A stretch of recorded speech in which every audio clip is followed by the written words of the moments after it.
আব্বাস সিদ্দিকীর মতো মানুষের পিছনে চলে এসো, বুঝতে পারবে যে আব্বাস সিদ্দিকী ভাইজান যেভাবে সিটটা খাড়া করে আছে, যদি লড়াই দিতে পারে আব্বাস সিদ্দিকী ভাইজান দিতে পারবে, অন্য কোনো এই পশ্চিমবাংলার বুকে অন্য কোনো ব্যক্তি নেই যে দিতে পারবে না। হয়তো খুলে দিত, কিন্তু আব্বাস সিদ্দিকীকে অপার দেওয়া কালীন অপাস দিয়েছিল, তারপরেও আব্বাস সিদ্দিকী অপারটুকু নেননি, কারণ জানে যে তৃণমূল কংগ্রেস কী জিনিস। আর একটা কথা বলে রাখি সাথে সাথে, আগামী দিন আপনারা দেখলেন যে ওয়াকফ বিল কেন্দ্র সরকার পাস করেছে, তারপরে যখন পশ্চিমবাংলা তথা সারা রাজ্যে ওয়াকফ বিলের প্রতিবাদে মিছিল শুরু হয়, সেই মিছিল সিদ্দিকুল্লাহ চৌধুরীও আমাদের ঘটকপুকুরে বা কলকাতায় করেছিল।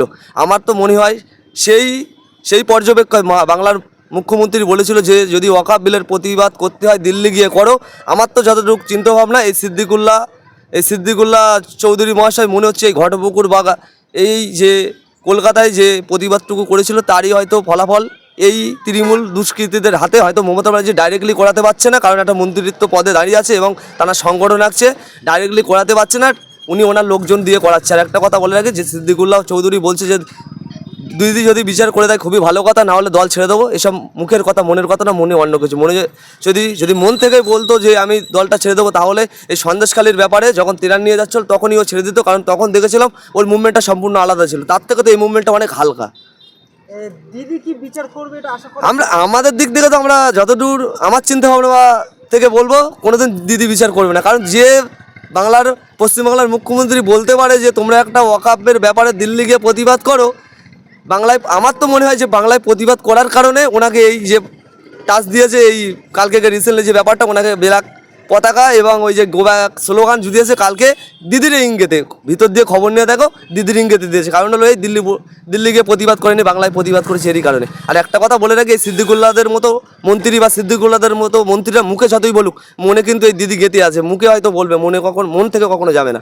মমতা বন্দ্যোপাধ্যায়ের কাছে সিদ্দিকুল্লাহ চৌধুরী রীতিমধ্যেই বিচার চাইলেন, কিন্তু বিচার না হওয়ার আগেই তিনি মিডিয়ার সাক্ষাৎকার তিনি বলেছেন যে 10 জুলাই আমরা কলকাতার রাজপথে এর প্রতিবাদ করবো, এই যে আক্রমণের প্রতিবাদ। আপনারা দেখতে থাকুন 10 জুলাই যে প্রতিবাদ মিছিলটা করবে হয় কি হবে না, আমার তো মনে হয় হবে না। তার আগে হয়তো দিদির ফোন আসবে যে ঠিক থাকো, বিচারের কোনো বিচার টিচার কিছু পাবে না, এতটুকুই হবে, হয়তো দিদির ফোন আসবে চুপচাপ হয়ে যাবে। এই যে বললো প্রতিবাদটুকু হবে না, কারণ এদের মেরুদণ্ডহীন হয়ে গেছে, মেরুদণ্ড ভেঙে গেছে। যদি মেরুদণ্ড শক্ত করে আব্বাস সিদ্দিকের মতো দাঁড়িয়ে থাকতে পারতো, আজকে সিদ্দিকুল্লাহ বাবু বুঝতে পারতো যে বাংলার বুকে তার জায়গাটা কোথায় থাকতো। আজকে ওই দুটো নীলবাতি গাড়ি নিয়ে, দুটো পুলিশ নিয়ে ভাবছে আমি বিশাল কিছু। ওনার দেখেছি তো আমরা রিসেন্টলি অনেক জায়গায় অনেকভাবেই এই সিদ্দিকুল্লাহ বাবুদের ছেলেরা কোথায় কত রকম আন্দোলন করতে গিয়ে কত রকম হেনস্থ হয়েছে, কত কিছু সবই দেখেছি, কিন্তু এ বিচার পাবে না। যতই বলুক সিদ্দিকুল্লাহ বাবু এ বিচার পাবে না।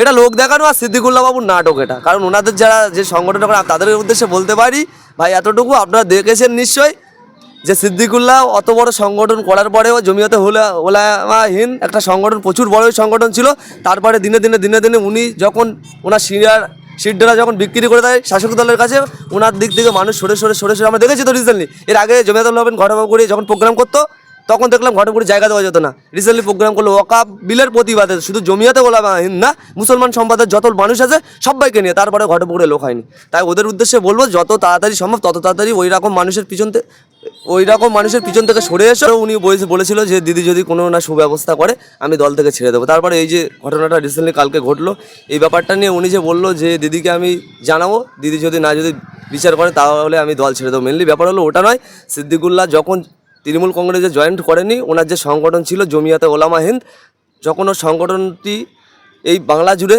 যখন বিস্তারিত হয় তখন দেখলো রাজ্যের মুখ্যমন্ত্রী, দেখলেন তো আমাদের ফুরফুরা শরীফ আহলে সুন্নাতুল জামাত যেমন করে বিস্তার নিয়েছিল তেমনভাবেই বিস্তার নিয়েছিল এই জমিয়তে ওলামাহীন। তখন দেখলো যে জমিয়তে ওলামাহীন যখন বিস্তার নিচ্ছে, তখন শাসক দল দেখলো এনাকে একটা এমএলএ হোক, একটা মন্ত্রিত্ব টোপ দিয়ে কাছে টেনে নিতে হবে, না হলে ইনিও একটা রাজনীতি দল